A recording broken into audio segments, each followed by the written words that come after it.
ആകും അല്ലേ?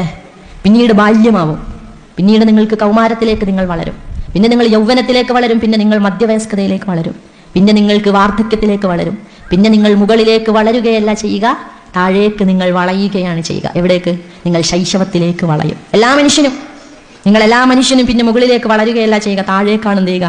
വളയുക. അപ്പോൾ നിങ്ങൾ ശൈശവത്തിൽ മൂത്രമൊഴിച്ചതുപോലെ ബെഡിൽ മൂത്രമൊഴിച്ചതുപോലെ ബെഡിൽ മൂത്രമൊഴിക്കും. നിങ്ങൾ പല്ലില്ലാത്ത മോണ കാട്ടി ചിരിച്ചതുപോലെ ചിരിക്കാൻ തുടങ്ങും.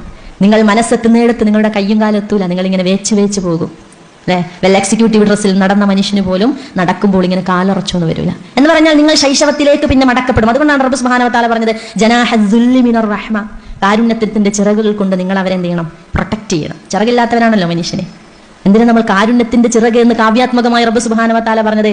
നിങ്ങൾക്ക് അവരുടെ ബാങ്ക് അക്കൗണ്ടിൽ എത്ര പൈസയുണ്ട് എന്നതിനേക്കാളും അപ്പുറത്തേക്ക് നിങ്ങളുടെ സമയവും സാമീപ്യവും വർത്തമാനവും ചേർത്തുപിടിക്കലുകളും ഏറ്റവും ആഗ്രഹിക്കുന്ന ഒരു സമയത്ത് അവർ മുഖേന സ്വർഗത്തിൽ പ്രവേശിക്കുവാൻ നിങ്ങൾക്ക് സാധിക്കണം.